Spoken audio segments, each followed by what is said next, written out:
আপনাদের কাছে বিচার দিলাম, ছেলে রুই মাছ আনলে মা কি এই মাথা ফানা না? মা কি এই মাথাটা চাইলে কোনো অপরাধ হইল? কিন্তু ছেলের বউ, আসলে ভালো মানুষের মেয়েরা এরকম গন্ডগোল করে না, কিছু বেজাইল্লা মানুষ আছে না, বেজাইল্লা মানুষের তাই তুলে ধরলাম যাতে ভালো মানুষগুলিও সোজা হয়ে যায়, এই বেজালা যাতে না যায়। একটু পর পর যায় কই, বউ গো কইসলাম যে, তার আবার ছেলের আবার বাবা নাই, বাবা মারা গেছে। এমন সময় ছেলে আইসে ঘরের ভিতরে, মা বলতেছে, বউ বৌমা কইসলাম যে, খেয়াল রাখিও। ছেলে জিগাই, কি গো মা খালি কি কয়, কইসলাম যে কইসলাম যে, কি কয়? বউ বলতেছে, তোমার মা যেটা কয় এইটা কারো কাছে কইবার মতো না। আচ্ছা কোন তো, মা কি কোনো খারাপ কথা কইছিল? এমন কিছু মহিলার আছে, আপনাদের এদিকে যদি নাও থাকে, আমাদের এলাকায় আছে, একটা যদি মা কয় এটারে উল্টা করে বিপরীত করে ছেলের কাছে লাগাই দেয়। এই যন্ত্রণায় কত ছেলেরা আমাদের এলাকায় মা বাবার থেকে আলাদা হয়ে মা বাবারে আর চোখের লীলাটা দেখতে পারে না। এখন বিবি কি কথা কইল, হাসা মিশা যাচাই বাছাইও করলো না। এই যুবকেরা, তোমার বিবি যদি তোমাকে মা বাবার বিরুদ্ধে কিছু বলে, এটা সঙ্গে সঙ্গে অ্যাকশনে যায় না, আগে তোমার মা বাবাকে জিজ্ঞেস করো এই কথাটা বলছে কিনা। না বলেই তুমি অ্যাকশনে যাও না, আল্লাহর আরশ সেটা মানবে না।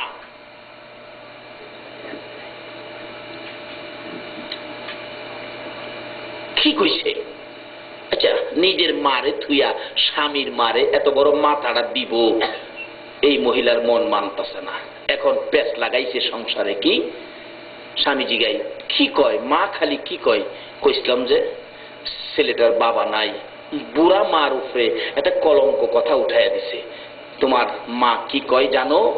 মানুষের কাছে বলা যাবে না। কি কয়?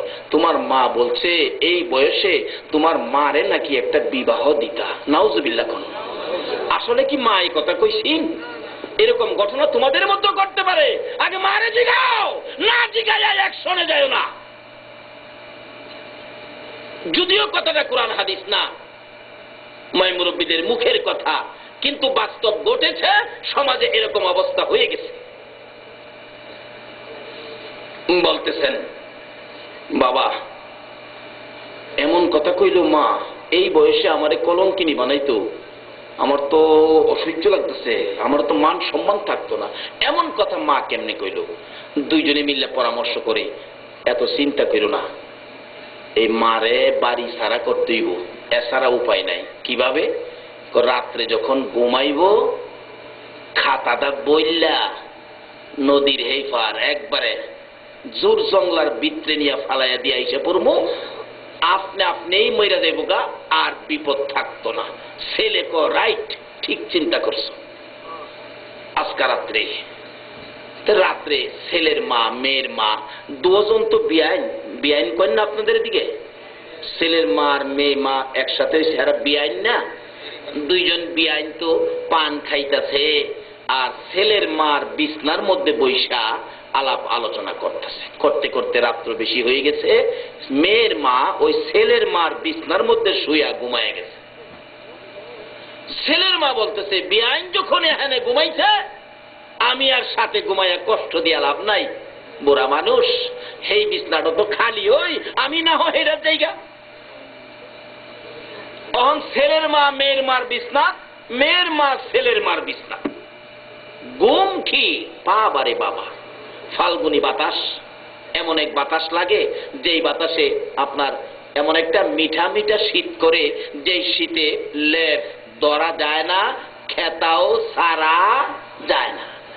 খেতা ছাড়লে শীত করে, লেপ দিলে গরম করে। পাতলা খেতা দেখবেন এই সময় খুব সুন্দর করে ফিট হয়। পাতলা খেতা গায়ে দিয়ে এমন ঘুমাইছে, দুইজন তো ঘুমায় না, কয় ঘুমাইছে দেখা যাক, অহনই সুযোগ। দুইজনে মিল্লা খাতাটা প্যাকেট করে লাইছে, প্যাকেট করে লইয়া নৌকা তুড়াইয়া একবারে একবারে বর্মা জুর জঙ্গলার ভিতরে ফালাইয়া নৌকা দিয়ে আসে আর কয় বিপদ মুক্ত করছি গো, আর চিন্তা নাই গো। মেয়েটা তো খুশি, কিন্তু ছেলেটার মনটা এখন আর খুশি না। এই মার পেট থেকে হইছি, মারে কত কষ্ট দিছি, আজকে এই মারে ফালাইয়া বাড়িতে আইলাম, মার বিছনাটা খালি, কেমনে সহ্য করুম। মাগো কি কইছিন, তোমারে জিগাইলাম না, আজকে তোমারে ফালাইয়া দিলাম। ছেলেটার চোখের পানিগুলি জর্জর করে পড়তেছে। বাড়িতে আইসা মার বিছনাটার কাছে দাঁড়াইছে, দাঁড়াইয়া খালি বিছনার কাছে কাঁদতেছে। হাই হাই মা, কি করলাম মা, জিগাইলাম না, তুমি কি কইছিলা, ফালাইয়া দিলাম।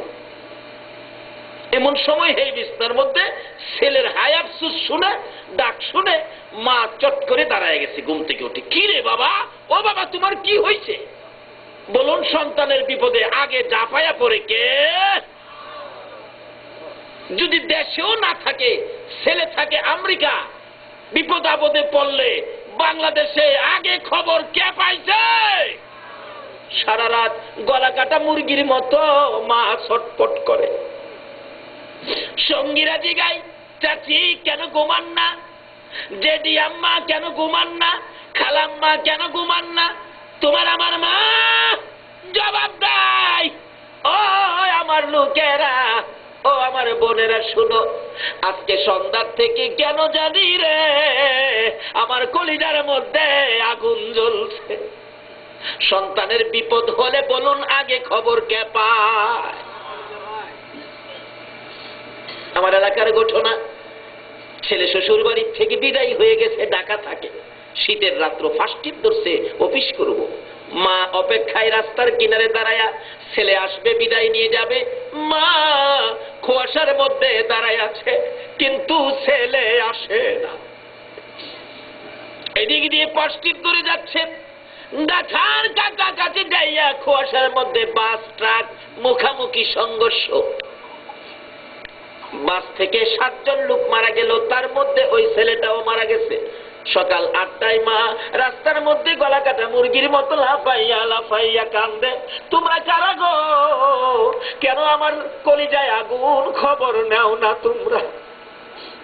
মানুষ বাসের থেকে একবার সিট চাপা খায়া মরে গেছে, জিব্বা বাহির হয়ে গেছে।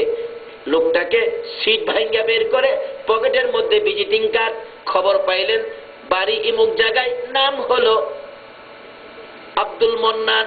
কাইতার প্যাকেট করে 200 টাকা উঠাইয়া ভ্যান গাড়ি ভাড়া করে পাঠাইছে, লাল নিশান লাগাইছে লাশের গাড়ি।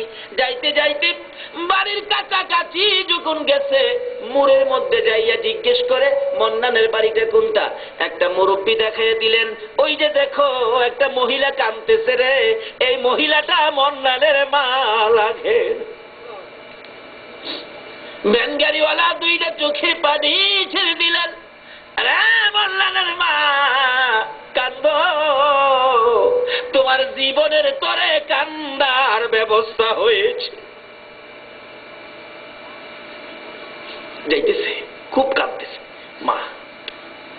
কাছে গিয়া জিগাই, আপনি কি মন্নানের মা লাগেন? হরে বাবা, আমার তো কলিজায় আগুন জ্বলতেছে। এটা কি রে বাবা? কইটা তো লাশ। কার লাশ? আপনার মন্নান অ্যাক্সিডেন্টে মারা গেছে। মা মন্নান বলে ডাক দিয়া বেহুশ। এলাকার লোকেরা মাথায় পানি দেয়, জ্ঞান ফিরে না। দূর দূরান্ত থেকে মহিলারা রে দেখতে আসে, নাকে কাপড় দিয়া দূরে দাঁড়াইয়া থাকে। অনেকক্ষণ পর মার জ্ঞান ফিরে গেছে। মা ডাকতেছে, আমার এলাকাবাসীরা রে, কই রে আমার মন্নান, কই, দাও না গো আমার বাবারে আমি দেখি। এলাকার লোকেরা লাশটা নামাইয়া কাইতার প্যাকেট খুলেছে, রক্তে লাল লাল, জিব্বাটা বাহির হয়ে গেছে, মস্তক ছিটা গেছে। দৌড়ায় যাইয়া মা দরদি রক্ত মাখা মন্নান রে টাইনা টাইনা বুকে লাগাইছে। 2 গালে চুমাইয়া চুমাইয়া ডাকে, মন্নান রে কেন আমি মায়ের দোয়া লিয়া গেলি না? হ্যাঁ মন্নান, সবাই তো দাঁড়াইয়া দেখে, আমি তো দূর 2 গালে চুমাইলাম। মানুষে দেখে দাঁড়াইয়া দাঁড়াইয়া মৃত ছেলেকে যেই মা 2 গালে চুমাইয়া বুকে নিল গো, এই মার কলিজায় আগুন দিও না। নামাজ রোজা হজ যাকাত করে মক্কা মদিনার ইমাম হইয়া ও জান্নাতে যাইতে পারবা বাবা না। আরে মা বাবার কথা মতো যে জন